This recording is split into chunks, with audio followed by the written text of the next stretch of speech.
वाराणसी की जिला अदालत में ज्ञानवापी मस्जिद केस पर सुनवाई चल रही है।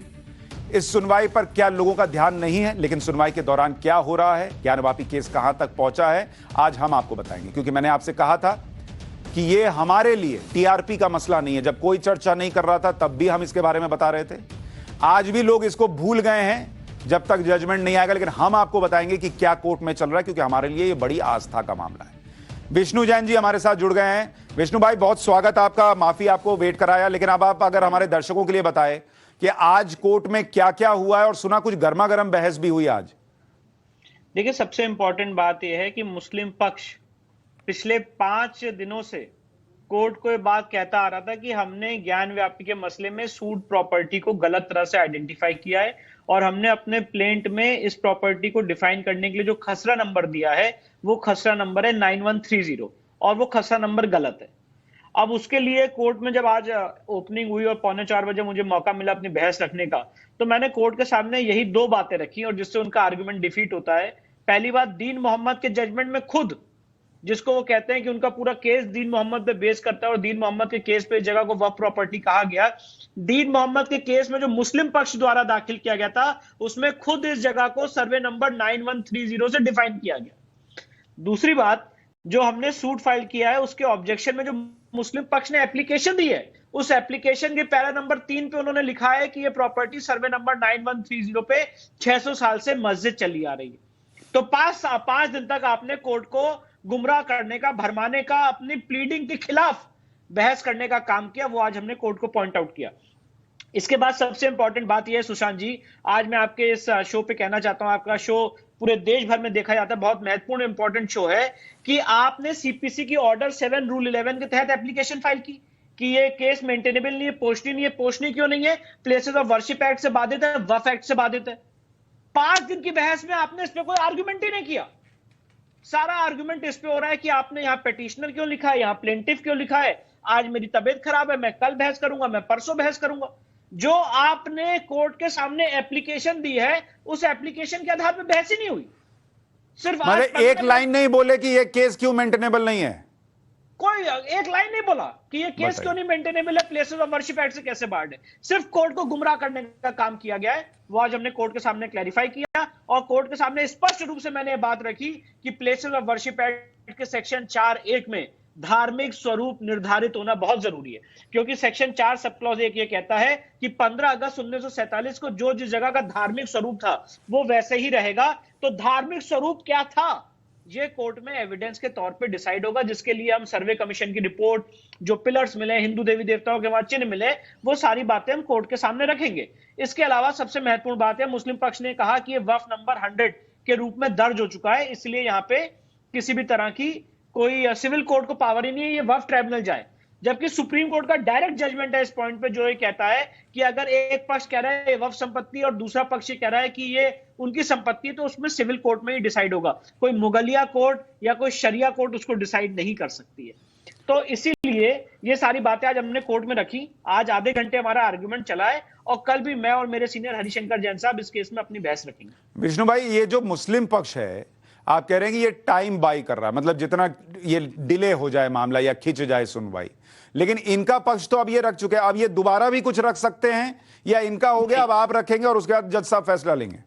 हाँ, अब हमारा आर्गुमेंट होगा, उसके बाद जज साहब अपना फैसला सुनाएंगे और जितना वो परेशान कर सकते थे, जितना गुमराह कर सकते थे, क्योंकि उनको पता था कि हम लोग बाहर से आते हैं अपनी बहस करने, तो एक दिन बहस करने के बाद बोला जाता था कि अब इसको परसों रख लिया जाए, कि उनको पता है कि हमें डिफिकल्टी होगी। तब भी हर डिफिकल्टी का सामना करते हुए, क्योंकि ये मेरे लिए भी मेरे आराध्य देव की लड़ाई है, मेरे आस्था का मसला है, मेरे आराध्य देव के मूल स्थान को वापस लेने का, वहां पे पूजा के अधिकार का मसला है, इसलिए हमने हर परेशानी को झेलते हुए इन सारी चीजों को देखा है। आज उनके आर्गुमेंट्स खत्म हो गए, हमारे आर्गुमेंट शुरू हो गए और मैं आपके चैनल के माध्यम से जो जितने लोग मुझे सुन रहे हैं उनको विश्वास दिलाना चाहता हूं कि आर्य सनातन वैदिक हिंदू धर्म के लिए ये लड़ाई हमने शुरू की है, इसको लॉजिकल कंक्लूजन तक ले जाएंगे।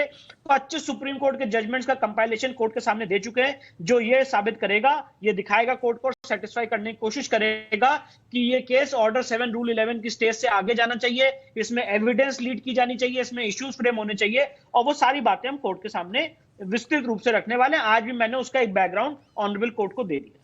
विष्णु भाई, अगर आपका कल आप जो बातें रखेंगे वो कल अगर खत्म हो जाती हैं, तो क्या माना जाए कि कल या आने वाले कुछ दिनों में इस पर फैसला आ जाएगा जज साहब का? देखिए, मुझे ऐसा लगता है कि अभी 2 दिन तो एटलीस्ट हमारा इसमें आर्गुमेंट चलेगा और 15 तक शायद चलने की उम्मीद है। उसके बाद मुझे लगता है कि ऑनरेबल कोर्ट इसमें अपना फैसला सुरक्षित रख सकती है और उसके बाद सबके सामने कोर्ट का फैसला आएगा ये केस आगे बढ़ेगा कि नहीं बढ़ेगा। मुस्लिम पक्ष पर आप कह रहे हैं कि चूंकि उन्होंने केस की मेंटेनेबिलिटी पर कोई तर्क ही नहीं रखा, कोई बात ही नहीं की, तो क्या यह माना जा सकता है कि बड़ी संभावना है कि यह केस मेंटेन रहेगा? क्योंकि जब उन्होंने कोई वजह ही नहीं बताई तो जज साहब अपनी मर्जी से क्यों उस दिशा में जाएं या सोचें या करें? तो क्या यह केस मेंटेन रहेगा और इस पर अब आगे चीजें होंगी? देखिए, मैंने ये कहा कि जो उन्होंने एप्लीकेशन फाइल की थी प्लेसेस ऑफ वर्शिप एक्ट के ऑब्जेक्शन को लेते हुए, उस पे तो उन्होंने 4 दिन तक बहस ही नहीं की।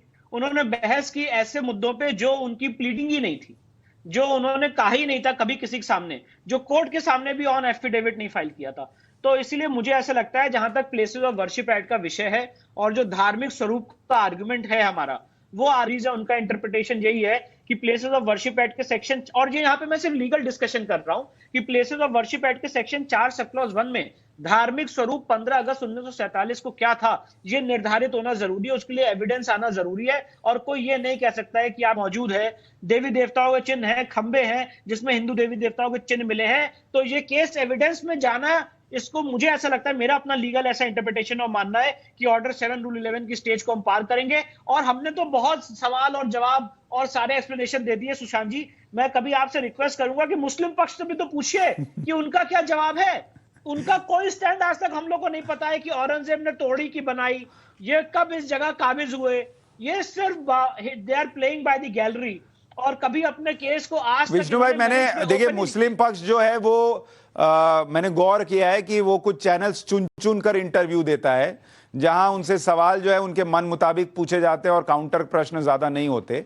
लेकिन मैंने कई डिबेट्स में अपने यहाँ मुस्लिम इस्लामिक स्कॉलर्स को बुलाया, जानकारों को बुलाया और बड़ी बड़ी बहसें हुई। उसमें यह हुआ कि अरे ये तो ऐसा डिजाइन होता है, अंदर शिवलिंग भी ये त्रिशूल निकल सकता है, ये वो करते करते लास्ट में बात यहां आ गई कि हाँ ठीक है, ये लिखा है कि औरंगजेब ने ये मंदिर तोड़ के मस्जिद बनाया था। हमारे धर्म में किसी दूसरे के आराध्य की जगह पर मस्जिद बनाने का प्रावधान भी नहीं है, लेकिन ये रहेगा वही क्योंकि 91 का वर्शिप एक्ट है। तो अब इस पे क्या बोलेगा आदमी? और देखिए, आप जो अपने चैनल पर भी सारे पिक्चर्स दिखा रहे हैं, ये सारे पिक्चर्स बहुत महत्वपूर्ण है। यहाँ पे आप दिखा रहे हैं जो देवी देवताओं को रखने के आले बने हुए, वो आपको हिंदू मंदिर की तरफ दर्शाते हैं। और मैं तो एक बात और कहना चाहता हूं, आप प्लेसेस ऑफ वर्शिप एक्ट को इतना मानते हैं, बहुत मानते हैं, वो सैक्रोसेंट लॉ है ना, तो सेक्शन 3 को किसने वायलेट किया? 1991 में प्लेसेस ऑफ वर्शिप एक्ट आया है, सितंबर 1991 में सुशांत जी। और आपने एडमिटेडली 1992 के बाद वहां पे व्यास जी को तहखाने से बाहर रख दिया।